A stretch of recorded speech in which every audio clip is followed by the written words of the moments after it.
সিদ্ধান্তের মাধ্যম দিয়ে জগতে তিনি প্রমাণ দেখিয়েছেন। কুরুক্ষেত্রের যুদ্ধের পূর্বে নারদ ঋষি ভগবানের পাদপদ্মে জি প্রণাম নিবেদন করে বলছে, প্রভু আমার একটা বিষয় নিয়ে না খুব অন্তরে কষ্ট হচ্ছে। নারদ, তোমার কষ্ট কিসে? না প্রভু, এই যে পঞ্চপাণ্ডব, কুন্তিকে পিসিমা, তো তোমাদের সঙ্গে এদের আত্মীয় সম্বন্ধ রয়েছে, তাই তুমি পঞ্চপাণ্ডবের পাশে থাকবে, যাবে না দুর্যোধন দুঃশাসনের পাশে। ভগবান বলল, যুগে যুগে আমি ধর্মকে আশ্রয় করি, আমি ধর্মের পাশে থাকি, যেখানে অধর্ম আমি সেখান থেকে সরে যাই। এটা আমার কথা না, এটা বেদের কথা। তাই ভগবান মনে মনে চিন্তা করলেন, নারদের মনের অভিলাষ, কেন ভগবান ভক্তের পাশে থাকে।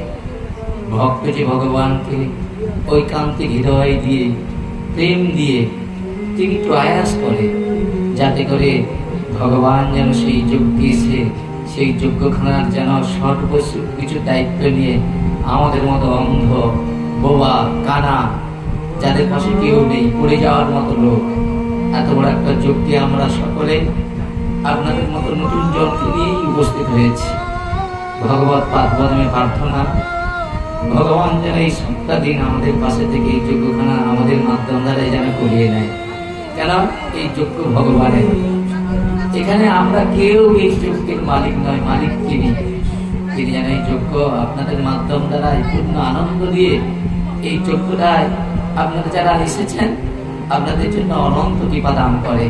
আর সেই কৃপাটা নিয়ে আপনারা এই সংসারে থেকে পরম আনন্দে ভক্ত সঙ্গে ভগবত কথা, ভগবত কীর্তন, ভগবত প্রসাদ আর ভক্ত সঙ্গের যে আনন্দ, আজকের যে মহিমা, অনেকের দুঃখ হলে চোখে জল আসে, আবার আনন্দের মধ্যেও চোখের জল আসে।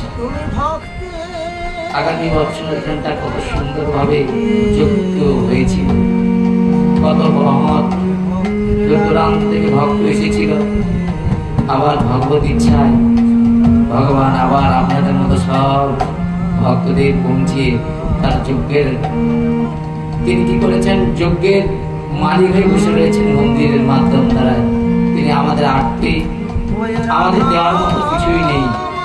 আমরা কেবল চোখের জল দিয়ে প্রার্থনা জানাবো, হে ভগবান, হে ভাগবতী ভগবান, এই যজ্ঞ তোমার।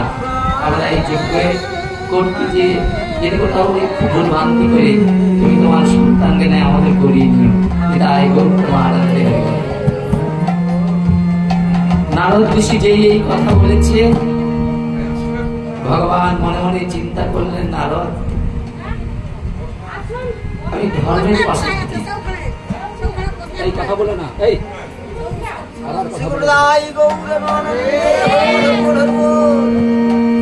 ভগবান বারবার গীতাতে বলছেন, কি বলছেন, যদা যদা হি ধর্মস্য গ্লানির্ভবতি ভারতম অভ্যুত্থানা ধর্মস্য তদাত্মানং সৃজম্মহ পরিত্রাণায় সাধনাং বিনাশায় দুষ্কৃতাম ধর্ম স্থাপনার্থায় সম্ভবামি যুগে যুগে।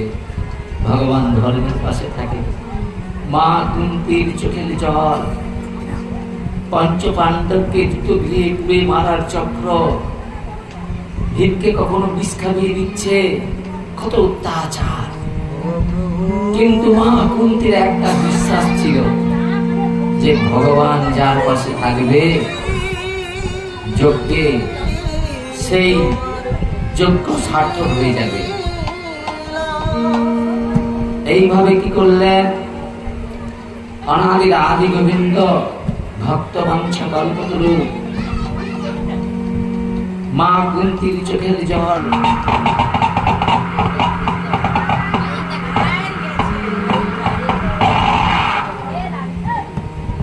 সেই চোখের জল কি ওখানে খুঁজছে, কি ওখানে হরি বল,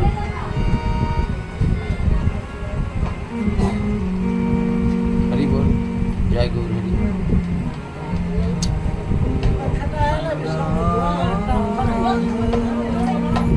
জয় শ্রী রাধে। কোনো হাত দেইনি আমি, কিছুই করি না, আমি কেন করবো? তোমরা দেখছো না কিছু করছি।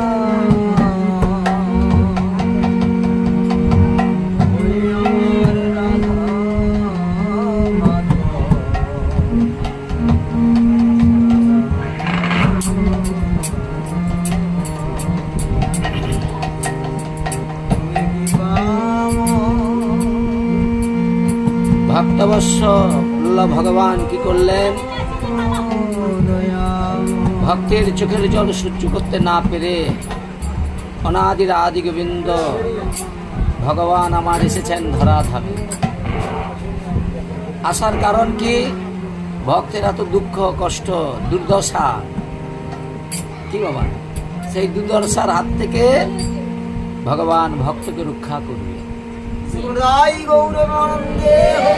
কিন্তু নারদ ভগবানের প্রিয় ভক্ত হয়েও বুঝতে পারলো না ভগবানের লীলা। দেখো, নারদের মতো ভক্ত ভগবানের লীলা বুঝতে পারে না। আমরা যারা এখানে এসেছি আমরা বুঝতে পারবো? বোঝা সম্ভব?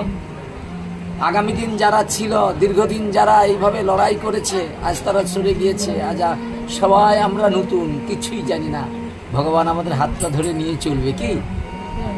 এও ভগবানের লীলা। এর ভগবানের ইচ্ছা ব্যতীত একটা পাতাও নড়ে না, বুঝেছ? কি হবে উপায়? এখন ভগবান মনে মনে চিন্তা করলেন নারদকে একবার দেখানো যাক। ও নারদ, আমি কেন পঞ্চপাণ্ডবের পাশে আছি, তোমার মনের এই চিন্তা, তোমার সব সংশয় আমি দূর করব।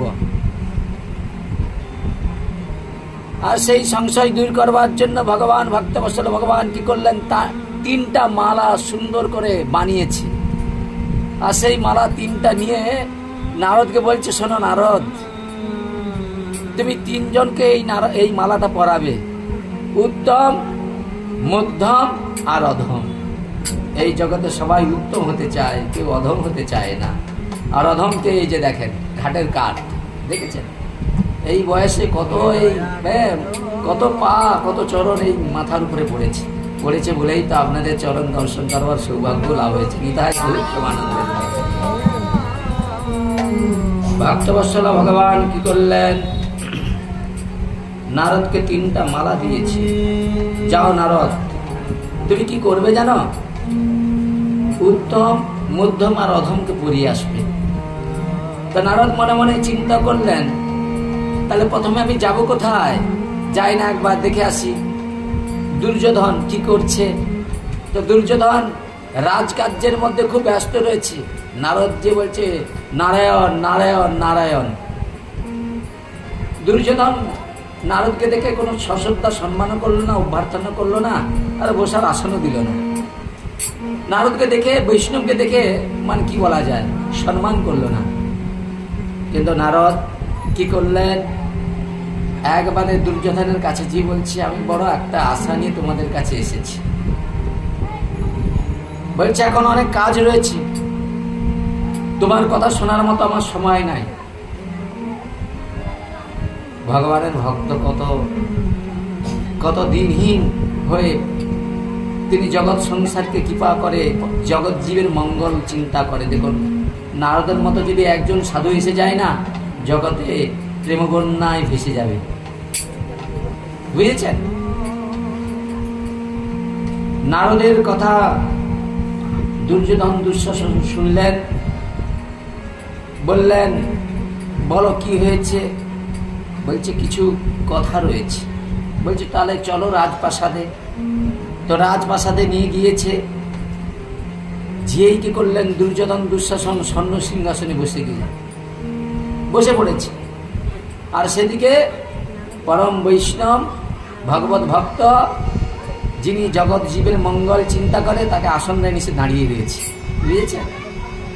এই হলো জগৎ, এই হলো ভক্তি। নারদ ঋষি কি করলেন, অপমান বোধ করলেন না। কেন, বৈষ্ণব তো অপমান বোধ করে নাই। নারদ ঋষি হাত জোড়ে করে বলছে, একটু ধৈর্য সহকারে আমার কথা শোনো, আমি কৃষ্ণের সান্নিধ্য থেকে এসেছি, কৃষ্ণ আমাকে পাঠিয়েছে। আচ্ছা বলো তো, তোমরা তো এই রাজ্যের রাজা, আচ্ছা তোমাদের মধ্যে সব থেকে শ্রেষ্ঠ বা উত্তম ব্যক্তিকে? বলছে ওগো নারদ, তুমি উত্তম চিনতে পারলে না? এই রাজ্যের রাজা। আচ্ছা হ্যাঁ, তো অরুণ ভাই তুমি চলে এসো মন্দিরে। তো এমত অবস্থায় কি হয়েছে, ভক্তবৎসল ভগবান ভক্তকে তো পাঠিয়েছে উত্তম ব্যক্তিকে পরীক্ষা করবার জন্য। আর তখন তিনি কি করেছে, বলছে আমি এই রাজ্যের রাজা, আমার থেকে উত্তম এই সংসার আর কি হতে পারে, যার কাছে টাকা রয়েছে। কি বাবা, সিন্ধু ভক্তি যদি টাকা থাকে, অনেক দাস দাসী চাকর থাকে, তাহলে তার মতো উত্তম কেউ? কিন্তু না, উত্তমকে যিনি ভগবানকে ভালোবেসে ভগবানের নামকে আশ্রয় করে দিনহীন কাঙাল হয়ে জগৎ সংসারে জগৎ জীবের মঙ্গলের চিন্তায় যিনি ঘুরে বেড়াচ্ছে নিরন্তর, নিতাই গৌর আনন্দে হয়ে গেল। নারদ ঋষি কি করেছেন, বলছে ও তুমি উত্তম, বলছে হ্যাঁ আমি এই রাজ্যের রাজা, আমার থেকে উত্তম কে হতে পারে। সঙ্গে সঙ্গে কি করেছে, পারিজাত ফুলের মালাটা নারদ ঋষি কি করলেন, দুর্যোধনের গলায় দিয়ে দিলেন। এরপরে বলছে আচ্ছা বলো তো মধ্যমকে, বলছে মধ্যমকে তুমি চিনতে পারলে না? বলছে মধ্যম একমাত্র আমার ভাই দুঃশাসন। মানে জানেন, ওই দেখবেন যে যেমন ব্যক্তি তার চোখে তাকে সেই জনটাকেই ভালো মনে হয়। কথাটা বোঝার চেষ্টা করুন। মানে যে যে কাজ করে সেই কাজের লোককে সে মনে করে তার কাছে শ্রেষ্ঠ। মানে যে এইটা গ্রহণ করে তার কাছে ওই ব্যক্তিটা বিশেষ ভালো, বলা যাবে না সব, বুঝেছেন? কি যে এইটাকে ভালোবাসে তার কাছে ওই লোকটাই ভালো, কি ভালো লাগবে না? তো বলছে আমার ভাই দুঃশাসন। তো সঙ্গে সঙ্গে কি করলেন, নারদ ঋষি গোলাপ ফুলের মালাটা দিয়ে পরিয়ে দিলেন। এরপরে নারদ ঋষি বলছে আচ্ছা বলো তো অধমকে। সঙ্গে সঙ্গে যে ধর্মরাজ যুধিষ্ঠির, বুঝেছেন, ধর্মরাজ যুধিষ্ঠির ধর্মের যিনি মানে রাজা, সেই ধর্মরাজ যুধিষ্ঠির, আর সেই পরীক্ষা দেওয়ার জন্য এই লীলাটা ভগবান করাচ্ছে, বুঝেছেন? তাই এমত অবস্থায় কি করেছে না, ওখানে উত্তম এবং মধ্যম পাওয়া গিয়েছে, কিন্তু অধম কাউকে পাওয়া যাচ্ছে না। আজকের দিনে সবাই উত্তম হয়ে যাচ্ছে বাবা, উত্তম না। আমি উত্তম পাঠক, মানে আমার পাঠ শোনার জন্য আপনারা ছুটে এসেছেন, আমি আমার মধ্যে অহংকার হচ্ছে উত্তম, কেন উঁচু আসনটা বসেছি, বলে না, কারো অহংকার থাকবে না, আমি আপনাদের চরণের দাস, আমি সব থেকে অধম, আপনারা সকলে উত্তম। কেন? আপনারা সর্বস্ব কিছু পেলে আমার মতো অধমের বদন থেকে হরিকথা শুনতে আসেন, আপনারাই কেবল উত্তম। যেই দেখলেন উত্তম মধ্যম পাওয়া গিয়েছে কিন্তু অধম কাউকে পাওয়া যায়। নারদ ঋষি কি করলেন, ওই দুটো মালা খুলে নিয়েছে, খুলে মনে মনে চিন্তা করলেন আমাকে ভগবান যে উপদেশ করেছে উত্তম মধ্যম অধম, কিন্তু এখানে উত্তম মধ্যম পেয়েছি কিন্তু অধম পাই নাই, তাই এখানে আর থাকা যাবে না। তাই কি করলেন, বদনে হরিগুণ কীর্তন করতে করতে তিনি যাচ্ছে কোথায় গো মা, কোথায় যাচ্ছে? ধর্মরাজ যুধিষ্ঠির রাজগৃহেতে, বুঝেছেন?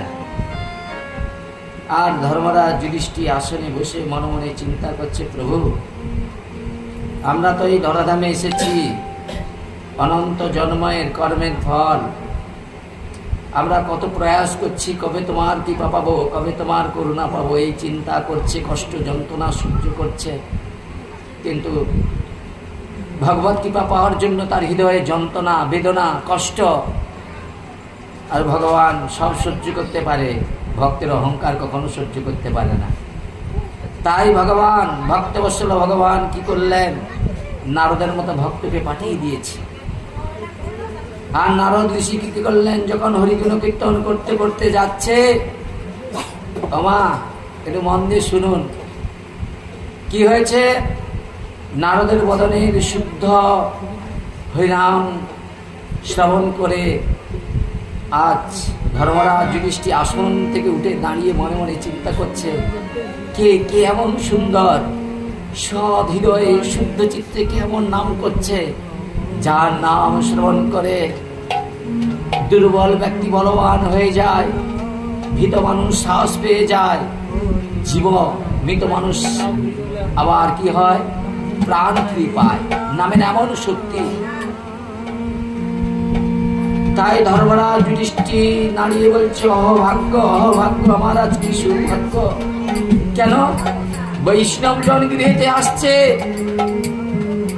এই জন্য শাস্ত্র বলছে, বৈষ্ণব চিকিতে নারে দেবর সকতি। বৈষ্ণব কে? বলে যে হৃদয় দিয়ে দিয়েছে, যে মন দিয়ে দিয়েছে। কেউ যদি ভগবানকে মন দিয়ে দেয় তাহলে আর কিছু দিতে আর লাগে না। নারদ ঋষি যখন ধর্মরাজ যুধিষ্ঠির রাজগৃহের দিকে যখন আসছে, ধর্মরাজ পরমানন্দে নৃত্য করছে, আজ আমার কত সৌভাগ্য, তাদের আমাদের আজকে কত সৌভাগ্য যে এই মন্দিরে রাধা গোবিন্দকে লক্ষ্য করে আপনাদের সঙ্গে তিনটা বৎসর কাটিয়েছি, আজ চতুর্থ বৎসর। সেই চতুর্থ বৎসরে ভগবান কি করলেন, আপনাদের সবাইকে নিয়ে আবার নতুন করে ভাগবত যজ্ঞ শুরু করেছে। কারণ কি না, ভগবান মনে মনে চিন্তা করে এই যজ্ঞে, ভগবান মনে আছে তো রাজসুর যজ্ঞে ভক্ত সেবার বিনিময়ে কি হয়েছিল, জয় ঘন্টা বেজেছিল না? তাহলে আজ দুই চার জায়গায় যজ্ঞ চলছে, ভগবান ঘন্টা বাজাবে। আর সেই ঘন্টা কেমন ভাবে বাজবে, ভগবান রাধা গোবিন্দ যে বসে আছে উনি আর ইচ্ছাতেই বাজবে, তাই গৌর আনন্দের। এ কারো ব্যক্তিগত ইচ্ছায় বাজবে না। ধর্মরাজ যুধিষ্ঠির নারদ ঋষিকে দেখে ছুটে গিয়ে পাদ অর্ঘ্য দিয়ে বৈষ্ণবের চরণ ধৌত করে সেই চরণ ধৌত জল মাথায় এবং সর্বাগ্যে তিনি কি করলেন, বৈষ্ণবের চরণ ধুলি কি করলেন, সর্বাগ্যে মেখে দিলেন ভক্তি সহকারে। এবং নারদ ঋষিকে কি করলেন, সুন্দর আসনে বসে গুরুদেবকে আরতি করছে। কেন? আরে গুরু বৈষ্ণব যার গৃহেতে যায় সেই গৃহ যদি ধনহীন হয়, দেখবেন ভগবান যেখানে থাকে সেখানে ধন পরিপূর্ণভাবে ভগবান দান করে দেয়। কি বাবা? এমত অবস্থায় নারদ ঋষিকে দেখেই তিনি কি করলেন না, গুরুদেবকে দেখে আরতি পূজা আদি করলেন, সশ্রদ্ধা সম্মান করলেন, সেবার ব্যবস্থা করলেন। দিয়ে তিনি কি করলেন, গুরুদেবের চরণ সেবা করলেন এবং তারপরে তিনি কি করলেন, বিশ্রামের জায়গায় নিয়ে গিয়ে নিজের হস্তে সব কিছু করলেন। গুরু সেবা মানে ভগবানের সেবার থেকেও অনেক বড় বস্তু, বুঝেছেন? ভগবানের সেবাতে যদি কেউ ভগবানের সেবা করার ইচ্ছা জাগে তাহলে আগে কি করতে হবে, গুরুকে প্রসন্ন করতে হবে। যার গুরুতে ভক্তি রয়েছে তার ভগবত চরণ পাওয়া এতটুকু কোনো সমস্যা থাকবে না। নিতাই গৌর প্রেমানন্দের। নারদ ঋষি কি করলেন, ধর্মরাজ যুধিষ্ঠির সেবায় সন্তুষ্ট হয়ে গিয়েছে, নিদ্রায় চলে গিয়েছে। যে নিদ্রা ভেঙে গিয়েছে মনে মনে চিন্তা করলো, আরে অনেক সময় এখানে অতিবাহিত হয়েছে, আমাকে এখন চলে যেতে হবে, আঁকপাক করছে। ধর্মরাজ যুধিষ্ঠির কি করলেন, নারদ ঋষিকে প্রণাম করে কি করলেন, সেবা দক্ষিণে দিয়ে বললেন, আপনি দয়া করে কি কারণে আমার এই গৃহমন্দিরে এসেছেন একবার বলবে না? মাথায় চিন্তা, আরে আমি তো যে কাজের জন্য এসেছি সে কাজই আমার ভুলে গিয়েছি, তোমার সেবা পেয়ে আমি সব ভুলে গিয়েছি। দেখুন সেবা কাকে বলে দেখুন। তাই বলছে আমি যে কাজের জন্য এসেছি সেই কাজ তো আমার পূরণ হলো না, চলো চলো একটু ঘরের মধ্যে প্রবেশ করি। বলেই কি করলেন, সেই রাজপ্রাসাদে প্রবেশ করলেন। এখন ধর্মরাজ যুধিষ্ঠির দিকে তাকিয়ে বলছে, নারদ ঋষি আচ্ছা বলো তো, এই জগতে তুমি সব থেকে শ্রেষ্ঠ কাকে মনে করো? যে এই কথা বলেছে ধর্মরাজ যুধিষ্ঠির নয়ন দিয়ে গল গল করে বিগলিত হচ্ছে। বলেই নারদ ঋষির হাতটা ধরে বলছে, এই জগতে সব থেকে শ্রেষ্ঠকে জানো? বলছে যার গৃহেতে নিত্য রাধা গোবিন্দের সেবা হয়, যেখানে নিত্য ভগবত ভক্তের সঙ্গ হয়, যেখানে নিত্য নিত্য ভগবানের প্রসাদ হয়। আর এই জগতে একমাত্র সব থেকে শ্রেষ্ঠ হচ্ছেন অনাদির আদি গোবিন্দ। বলেই তিনি মনে মনে চিন্তা করলেন। তিনি চিন্তা করে নারদ ঋষিকে নিয়ে গেলেন সেই ঘরের ভিতরে। নিজে দেখাচ্ছে, দেখুন নারদ ঋষি, আমি অক্লান্ত পরিশ্রম করে এই রাজ সিংহাসন খুব সুন্দর করে মণিমুক্তা দিয়ে সাজিয়েছি। আমার ইচ্ছা এই অনাদির আদি গোবিন্দ যেই দিন আমার গৃহেতে আসবে, আমি এই সিংহাসনে সুন্দর করে বসাবো, তিনি সব থেকে শ্রেষ্ঠ। তখন বলছে, আমি যেই মালাটা নিয়ে আসছি, বলছে এই জগতে এই পারিজাত ফুলের মালাটা একমাত্র কেবল পেতে পারে ভগবান, অন্য কেউ না। সেই মালাটা কি করলেন ধর্মরাজ যুধিষ্ঠির, কি করলেন, সেই মালাটা সেই সিংহাসনে রেখে দিলেন। আর মনে মনে চিন্তা করলেন, যদি কোনো পুণ্যের ফলে ভগবান একবার আবার গৃহ মন্দিরে আসে, সেই দিন এই আসনে বসে সেই চন্দন চর্চিত করে ওই মালা দিয়ে ভগবান শ্রীকৃষ্ণকে বরণ করে দেব। নিতাই গৌর আনন্দের তদ্রূপ এই রাধা গোবিন্দ মন্দির প্রাঙ্গণে প্রথম দিন যারা এসেছেন, আমরা আপনাদের মনমালা দিয়ে সবাইকে মালা চন্দন করে দিলাম। নিতাই গৌর প্রেমানন্দের বল, ক্ষমা করবেন। প্রথম দিন অনুষ্ঠান করতে যে আমাদের ভুল ত্রুটি অনেক হবে, আপনারা বাড়ির সন্তান এখানে আমাদের সাহায্য করবেন।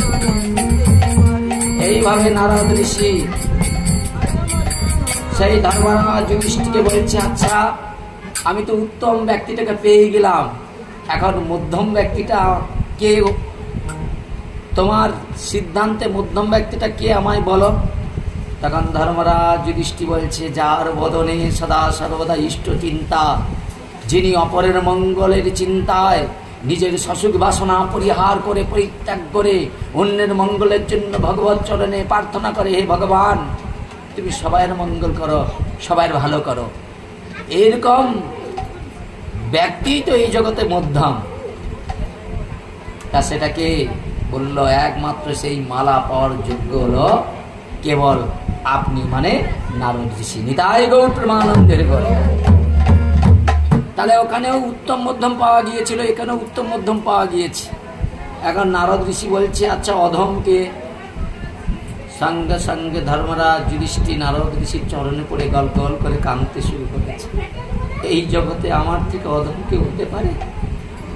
এখনো পর্যন্ত ভগবত কৃপা অনুকম্পা থেকে বঞ্চিত হয়ে পড়েছি। এই জগতে ভগবানের কৃপা ব্যতীত কেউ সুখ শান্তি লাভ করতে পারে না। ঘরে টাকা থাকলেই সুখী হওয়া যায় না, পাশে একটা সুন্দর রমণী থাকলে সুখী হওয়া যায় না। একমাত্র এই ভগবত কৃপা যদি কারো হয়ে যায়, সে অনন্ত সুখ, অনন্ত শান্তি, অনন্ত আনন্দ লাভ করতে পারে। যেই নারদ ঋষি কি করেছে, যেই ধর্মরাজ যুধিষ্ঠির নারদ ঋষির চরণটা জড়িয়ে কাঁদছে, নারদ ঋষি কি করলেন, ভক্ত তো, ওই আরেক ভক্তের চোখের জল দেখলে কি হয়, মুখ ফেটে যায় না? সঙ্গে সঙ্গে নারদ ঋষি ভগবানের শুদ্ধ ভক্ত ধর্মরাজ যুধিষ্ঠিরকে কি করলেন, তুলে একবারে জড়িয়ে আলিঙ্গন করেছে। ধর্মরাজ তুমি সত্যের জন্য পিতা মাতা স্ত্রী পুত্র বিষয় বৈভব সব ত্যাগ করতে পারো, তা তুমি অধম হতে গেলে কেন?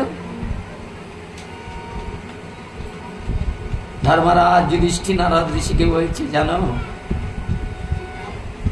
বৃষ্টি হলে জলটা পাহাড় পর্বতে যে পড়ে না, আর সেই পাহাড় পর্বতের জলগুলো সব গড়ে গড়ে কোথায় যায় জানো?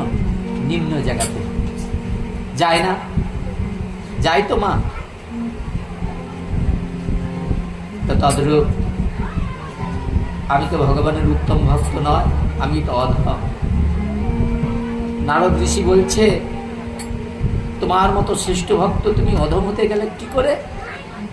তাই ধর্মরাজ যুধিষ্ঠির বলছে, ভগবত ভজনে যত যত উচ্চ জ্ঞান উচ্চ ভক্তি যাদের মধ্যে রয়েছে, তারা সবাই চরণের তলায় থাকে।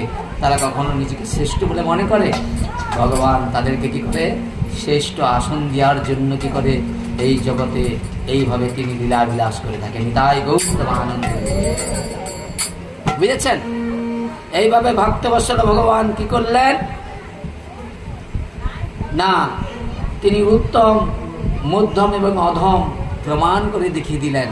তাহলে ধর্মরাজ যুধিষ্ঠির কি করলেন, অধম হয়ে গেল। যে উত্তম হওয়ার কথা তার মধ্যে উত্তমের ভাবই নেই, অধম হয়ে গেল।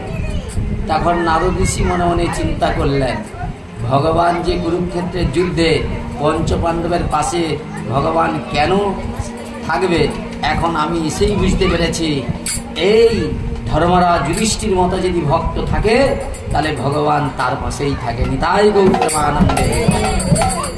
এই বলে আমরা ভগবানের যে ভক্ত নারদ ঋষি, তার সম্বন্ধে দুটো কথা ভাগবত থেকে না বললে অপরাধ হয়ে যাবে। তাই আমরা ব্রহ্মার স্বয়ং, ব্রহ্মাকে ভগবান স্বয়ং ভগবানের কি করলেন, মুখে মুখে এই ভাগবত বিষয়ে বলেছিলেন।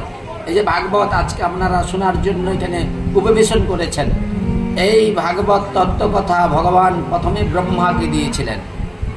সেই ব্রহ্মা কি করলেন, সেই ভাগবত তত্ত্বকথা ব্রহ্মার পুত্র নারদ ঋষিকে দিয়েছিলেন। আর সেই নারদ ঋষি ব্যাসদেবকে দিয়েছিলেন। ব্যাসদেব কাকে দিয়েছিলেন, সেই ব্যাস নন্দন সুখদেব, পরাশর পুত্র ব্যাস পুত্রকে সুখদেব, সেই সুখদেবকে ভাগবত কথা দিয়েছিলেন। আর সেই সুখদেব রাজা পরীক্ষিতকে শুনিয়েছিলেন। তার মাধ্যম দ্বারাই আমরা এই ভাগবত কথা শোনার সৌভাগ্য লাভ করেছি।